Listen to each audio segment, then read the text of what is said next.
We're here with Michael at Brewfest here in Ottawa. Come to a new place. We met last year and we talked about it, and you've really upped the game this year, haven't you? Yeah, we have. So we kind of matured out of our original location at Horticulture after 3 years. The past 2 years have been sold out, so we kind of felt it was time to make the move to a bigger venue, to be able to accommodate more vendors, so more breweries, and more people, because the demand was definitely there. Can you tell me a little bit about the whole vibe here? You've added a couple new things because there's a bit more space and there's a lot more people interested in the product. So what would you describe tonight and this weekend's atmosphere like? I think the biggest change is definitely having more breweries represented on site. So the challenge we had with Horticulture building was the space. So we had I think 4 or 5 breweries, and we had to pick and choose, and I didn't think it was fair because a lot of the breweries wanted to be on site. They want to talk about their product, and the customers want to be able to talk with the breweries, or the brewers, and the representatives. So I think that was our goal. We definitely achieved it. We capped out at 20 breweries plus other vendors. We have some food vendors. We have a couple artisans here. We have some kombucha or whatnot. So yeah, the goal was to definitely raise the experience for the customer, festival goer, for them to have more of that direct contact with the brewers. I think that's what people are looking for. They want to chat. How do you brew your beer? What's your thought? What's your values? What's your mission and whatnot? And that's a pretty big feat, especially for getting people to Ottawa, because people don't ever want to leave the confines of a Montreal or a Toronto. So good on you for that. You've expanded, because we're the cider people, you've expanded on what's been brought in here.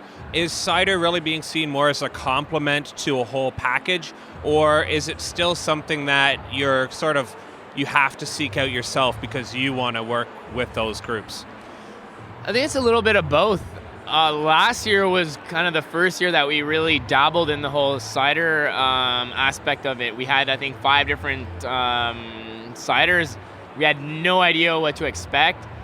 And it's funny, the first night, I think we had a Flying Canoe hard cider, and he had to come back twice during the weekend to ship us more kegs because we literally ran out. The weather was great as well. Everything was on our side. So this year we kind of all right, we need more cider. It's definitely something that people are looking for. A lot more people are gluten intolerant or celiac or whatnot, or they're just looking for an alternative to just beer.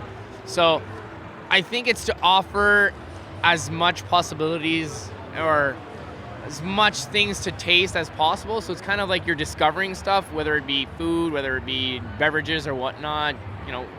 I think it's to offer as much as possible. And ciders are a hit right now. They're doing some really funky stuff with some ciders. We have Revel here. Well, we have two or three of their ciders. One of their ciders we're serving warm, or hot, almost boiling like a coffee, and it's a hit. When you go outside, it's served outside. It's just about testing new things, and I think ciders are definitely the next step. There's a lot more cideries opening, a lot more interest in them. For you today, have you had a chance to sample some things, and what would you say is key to take a look for? Unfortunately, I haven't had much a chance. I think I've tasted 2 beers so far, maybe 3. There's a lot that I want to. I kind of, myself and my colleague Simon, we kind of build the menu. So I'd say there's a couple sours I'm interested. Blood Brothers, they make some great ciders. Rebel, I've heard some great things about their ciders. I'm really interested in those as well. And just, going to talk with the different breweries and seeing, hey, what's new? What do you guys have brewing? So, and then a personal question to you to connect it all together. Is this what you do now? Has this become really the job and something you're really happy with, developing events like this? Yeah, it's definitely something that I do year-round. We have 4 different events throughout the year. We have 3 in the winter in Gatineau, Ottawa, and Toronto, and we have our big summer festival in Gatineau. So it's a year-round job. We have a team, permanent team of 3 staff members, plus around the events we have 6 temporary staff, and then plus all the volunteers and staff on site. We have close to, if not over 200 volunteers. So it's a group effort. It's something that, I'm definitely I'm going to the breweries. I'm way more interested in everything, thinking about maybe home brewing at some point. So it's definitely a passion that has developed with the job. We'll see a giant new brewery pop up, exclusive only for your events for some reason. Wonder how it got in. Yeah, it'll be the first one you see when you come in. Anyways, thank you so much for the time and the opportunity to go around and have a try to some of all of what's here. And it's great to see that we'll be back here again in the summer and things are going quite well. Yeah, thanks for coming, guys. Hope you enjoy the new venue and the new breweries and whatnot.